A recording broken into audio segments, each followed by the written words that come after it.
Hello friends and welcome to today's video. I am so excited for this because this has slowly but surely become one of my favorite videos to make and to watch. I just love having a little overview for myself and really putting into perspective all the things I've made over the span of a year. It's also just so cool to see the progress and how your style has evolved over the year. And I love watching these because I'm always getting more ideas for things that I can craft. So we're gonna be talking about everything that I knit and crocheted in the year of 2025. So let's get straight into it. I have a new question for you guys. Let me know what your favorite thing you crafted this year was. Might just end up on my list for 2026. I'm gonna start off this video just by saying I wrote everything down and I think I got everything. I really hope I didn't miss something because nothing kills me more than if I'm editing and I realize oh my gosh, I forgot to mention this one. But if that happens, you're gonna see some random photos and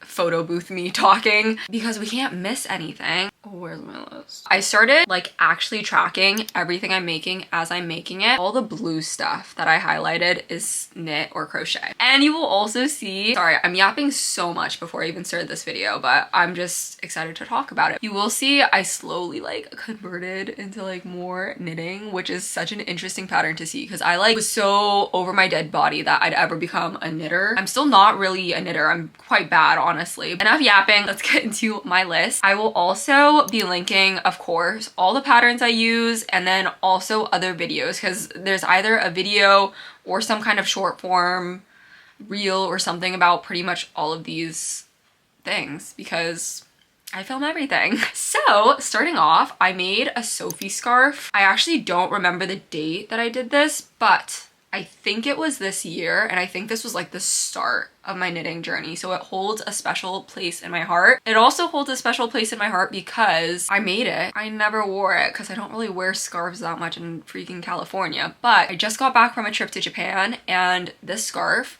was so helpful because it's so small and thin that I could just carry it in my bag during the day when it's hot, and then once it's night I would whip it out. I'd wear it as a headband over my ears. I'd wear it around my neck. It's super cute, but it also would make such a difference in keeping me warm. I'm so happy that I made this that I'm actually making another one now. It's not the Sophie scarf, it's a dupe. It's called the Simple Thing scarf or something like that. I love this pattern. It's kind of a free adaptation, kind of, it just has the I-cord, very simple concept basically that you can make it bigger or smaller. Really great pattern for a beginner. I would 100% recommend this to anybody who wants to pick up knitting because if you were here during this whole thing, you're such a real one. But basically I wanted to learn how to knit and I chose a really difficult pattern. And so I kept trying, and I think that's what made getting into knitting so difficult for me is because I wanted to do these crazy things, which classic me, overestimating myself. But I couldn't make a lace scarf, no freaking duh, I was a beginner. And then I made this instead and it was great. And then I was oh, maybe knitting isn't so bad. And there I was kind of on a little scarf kick, and then I couldn't make this lace scarf, but I was able to figure out how to at least do this little pointelle design. So at the bare minimum I was I can make some kind of resemblance of a lace scarf, and that is what I did. And so from there, it wasn't a pattern. I basically just knit really small rectangles with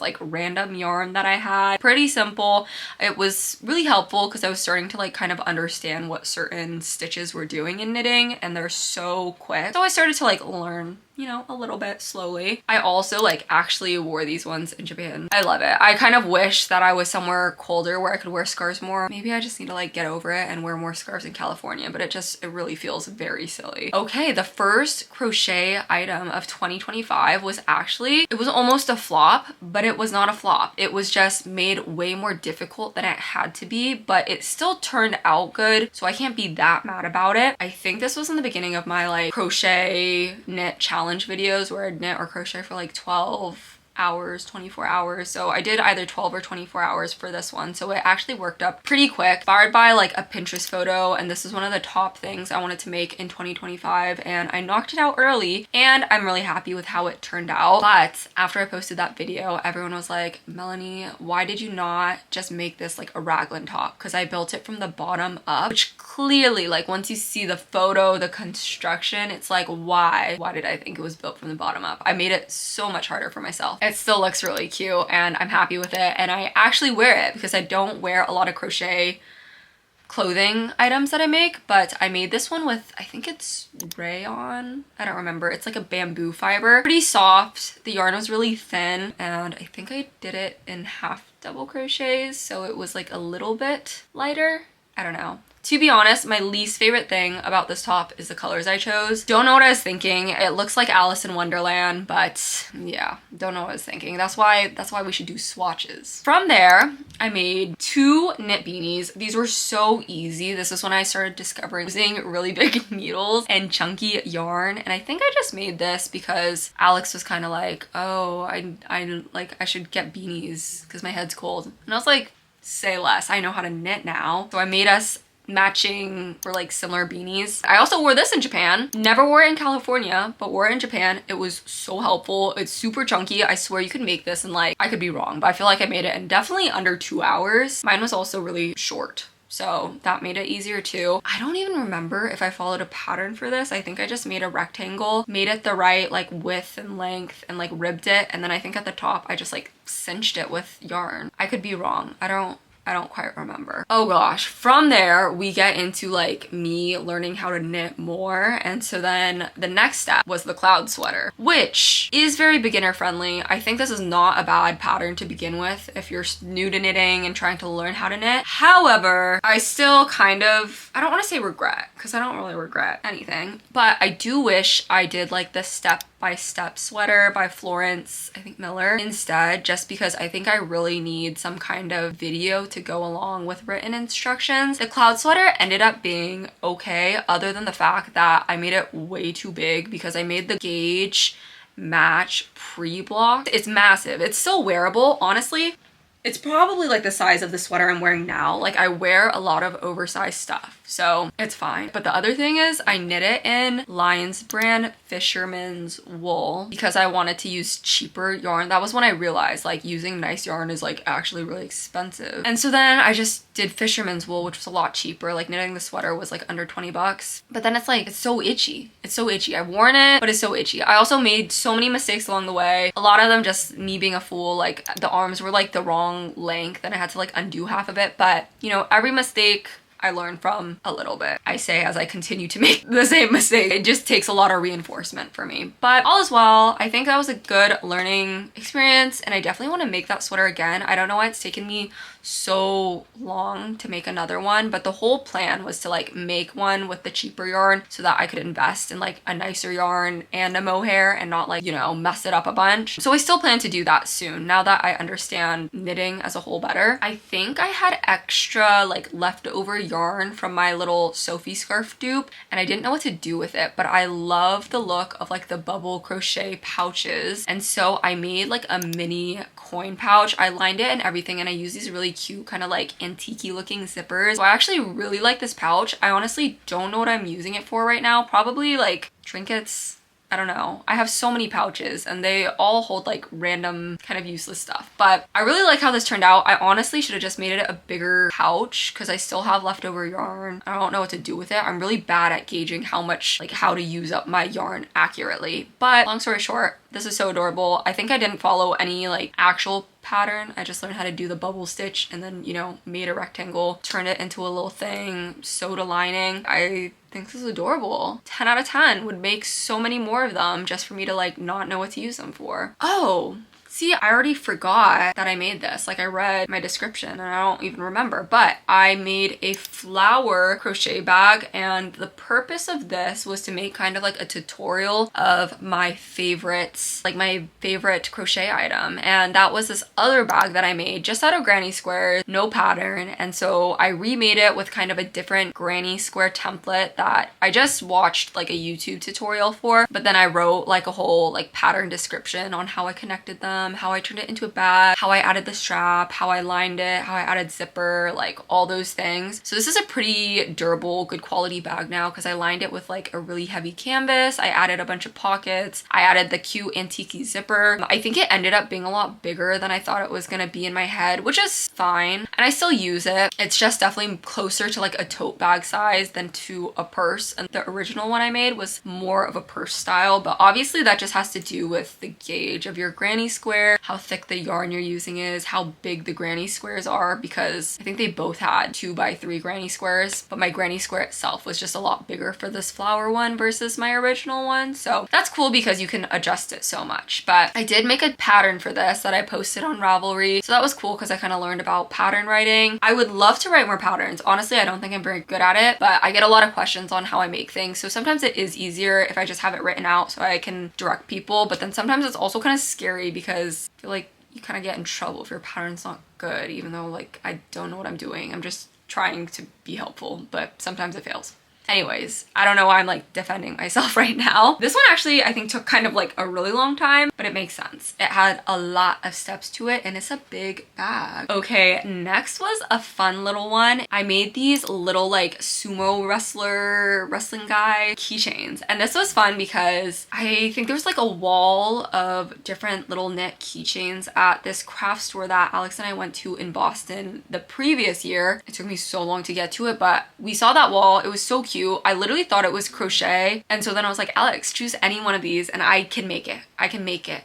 And then he chose this one, and then once I opened it I was like, oh my gosh, it's knitting. I can't knit. I think it took me like 6 months, but 6 months later I did eventually figure out how to knit, and I do think I actually learned like quite a lot through this pattern. I think what pushed me to do it was I think I wanted to finish it or give it to Alex for like his, I think it was for his birthday, and so I was like, okay, I am now determined to learn how to do all these different knitting stitches, and it was fun. I added even a little magnet to both of their bellies so they can like connect, which I thought was a fun little touch. To be honest, neither of us use ours because I don't know, using like your handmade stuff is kind of scary, especially like a keychain. I feel like it would just fall off or get ripped, but they were really cute and they're fun to look at. A couple days later, according to my written timeline here, I made this little strawberry bag charm, and this was inspired by, I think I saw like a reel maybe or a Pinterest post of like different ways to make like lipstick lip balm holders that are also doubling as like bag charms.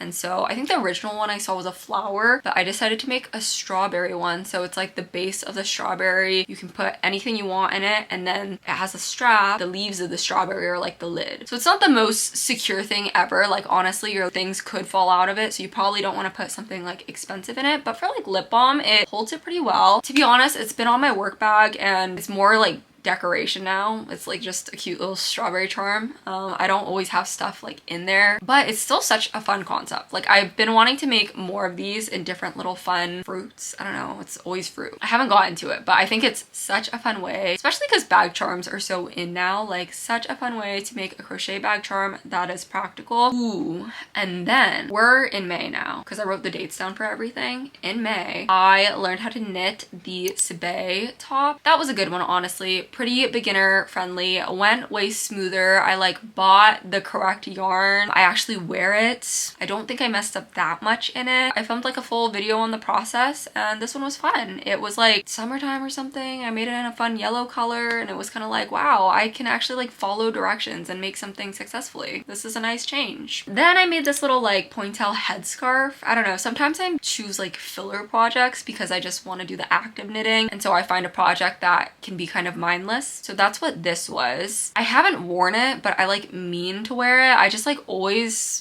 forget to accessorize, or like honestly I forget to do my hair at all. I just like don't do my hair. Anyways, this turned out well. It was a free pattern on Ravelry, but this was a great pattern. I would totally make this again. Maybe I would wear it if it was like white and not pink. I don't know, maybe I'm just making excuses. Oh, next I made my first pair of knit shorts. They work together really quickly, but the main thing is I think it was the yarn I used because it was cotton. To be completely honest, I think if I had a bigger butt they might fit better, but I do not. So they look kind of like, yeah, they look kind of strange. But the coolest thing from this was that I learned how to use elastic to make a waistband and kind of like sew it through the waist. So that was actually very revolutionary for me. The other thing is I was learning how to do stripes, and I don't think I did a great job at it because it's very noticeable where the like switching colors is. So aside from like the way it fits me, I also think that's another reason, because you can see the seam like diagonally going around and it kind of like irks me. I definitely want to make another pair of knit shorts at some point, hopefully next year. I actually haven't trouble remembering what this is. Crochet granny square top. I have to look at my photos. Like literally the only way I can track anything is through photos, and the worst part is the Apple Photos update is terrible, and so I can't find anything. June, July. I feel like I should be able to remember this. Oh, this is why I was confused. Maybe this is cheating by counting this in this video, but I made a little mini crochet granny square top where I crocheted a tiny little granny square and then I sewed it into the center of my top. I actually think this is so cute. I low-key don't know where it is in my closet, but I should wear it more because it's really adorable. And when I made this, I was like, I want to make a whole line of this concept. Like I want to make mini granny squares on my jeans, on sweaters, on hoodies.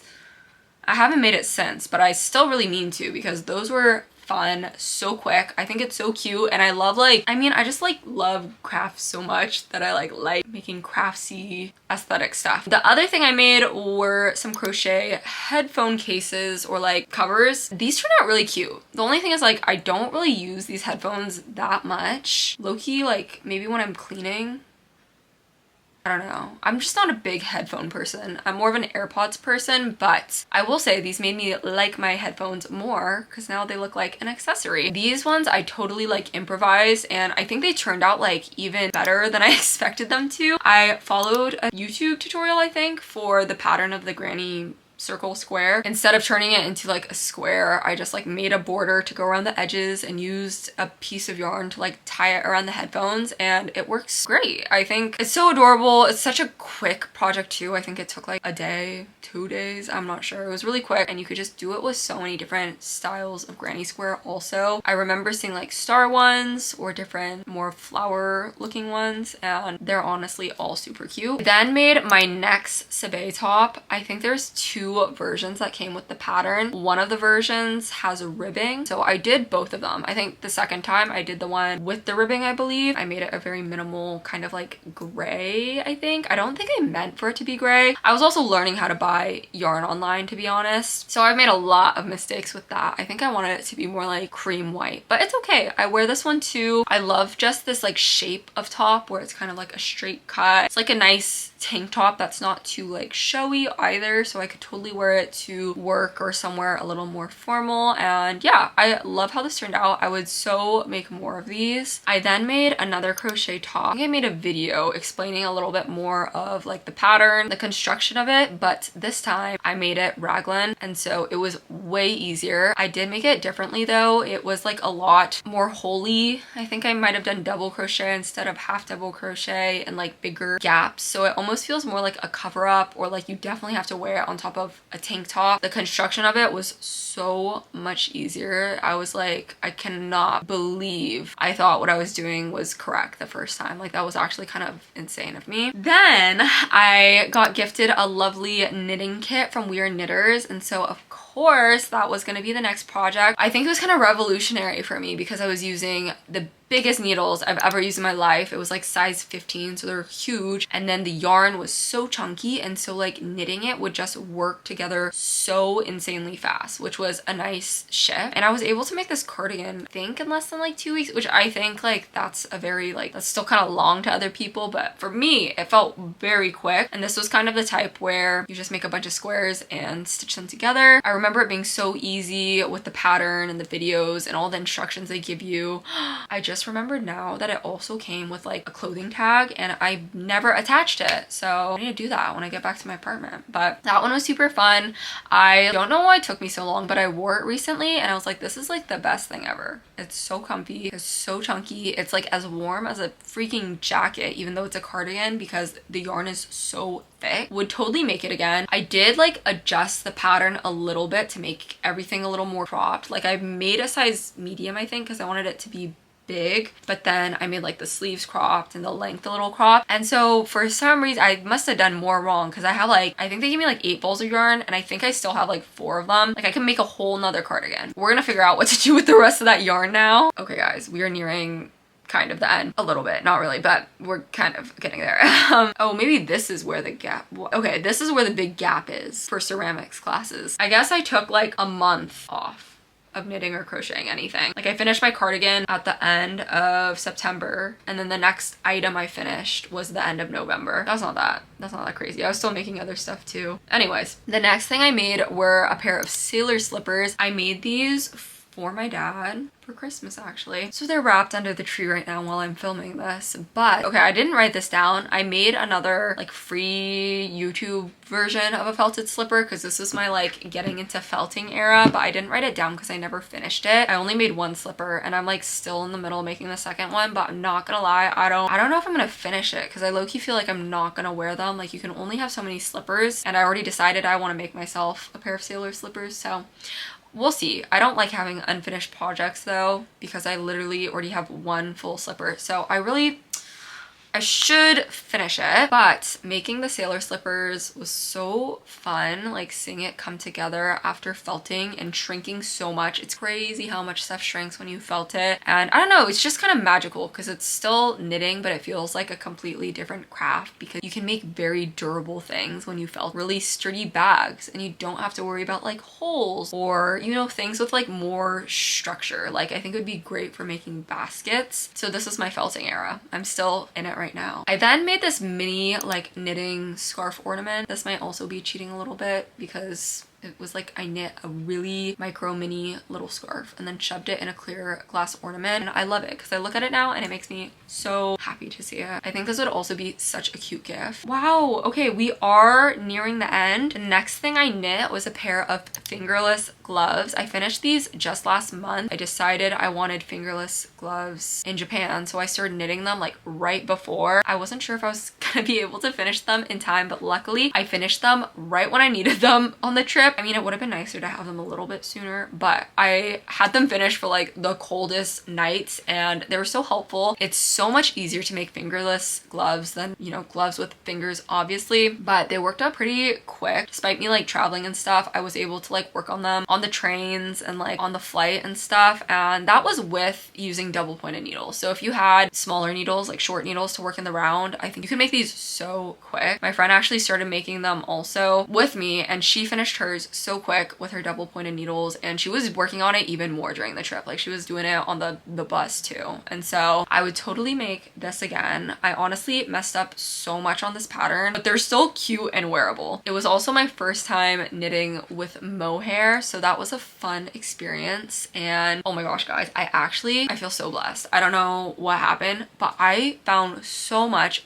brand new mohair and other yarn at the thrift store today. I did the math, it was $160 worth of yarn and I got it for 50 bucks, and it was all like brand new with the tags like unused. I might as well have been like rolling on the floor crying. I was like in shock. So I'm like stocked up on the mohair now, looking for things to knit with mohair. Yeah, crazy experience. But these gloves were actually such a flop, so I don't know how they're still like semi-wearable, but basically the first one I knit was like lovely, and then the second one my like tension was terrible, and so it was genuinely like the same amount of stitches, but it was like 2 inches longer. It was actually like really humiliating because I was like, I'm finished, and then one glove was like this long and then the other glove was like this long, and I was like, I should be better at this by now. I've been knitting for a year, longer than a year. I don't know. Those kind of irritated me, but they're still cute, so I do be wearing them. Then very recently, like a couple days ago, I finished crocheting a little bag, or more like a pouch, for my mom for Christmas, and I'm so happy and impressed with how this turned out. It was my first time crocheting with like a metal clasp, you know, like one of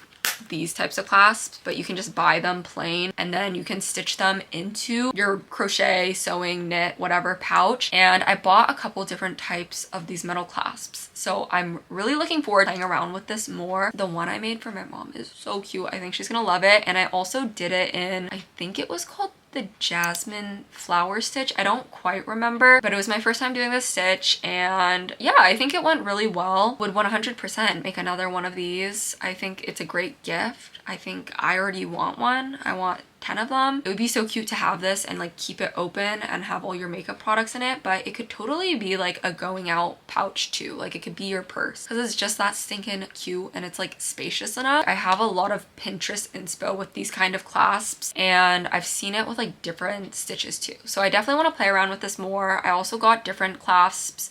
So this one I like completely stitched around it so you can't see the metal clasp itself, but I do have, or I already bought another one where it has like holes in it so that you could like directly sew into it and then the metal clasp is visible. So I'm hoping to make like some kind of pouch or maybe sunglasses case out of that, and I bought 8 of them. It came in a pack, but I'm really excited to play around with that soon. Okay, we are on my last item. This is cheating a little bit because I didn't finish it yet, but I am going to finish it before the end of the year. I want to post this by then, but by the time it's posted, it's gonna be finished. Okay guys, it's gonna be finished because it's a gift and it is gonna be delivered before the end of the year. Not that you guys probably don't really care, but I'm by the rules. It was my second pair of Sailor slippers. So the first pair is for my dad and I made them a solid color, which was really nice for like learning the pattern, learning how to felt. I was like so nervous about the sizing because guys, it was literally like the slipper was like literally this big and I was like, there's no way this is gonna work. It worked somehow. It's freaking magic. And so I'm making a second pair for Alex also for Christmas, except his have the stripes. And honestly, I don't know, I was so scared of stripes. Maybe it was from my shorts and I was traumatized, but the stripes have actually been pretty easy to integrate and I think they look really cute and I'm so excited to see how the stripes and the slippers will look once they're felted. I am currently seaming together the second slipper and then all I have to do is add the I-cord and felt them. So we're almost done. I'm really excited to gift both of these pairs of slippers. I think I've mentioned this like kind of a lot in my gifting videos, but I feel like slippers are a really good handmade project for guys just because like you don't know what knit clothing they'll wear, but like everybody loves some house slippers, right? So these are really fun to make and I am already thinking about the ones I want to make myself. I want to make myself some cute pink striped ones. Nobody asked, but that's what I want to make. And that is the last thing. I guess I could also cheat and talk about the second like simple thing Sophie scarf dupe that I'm making, but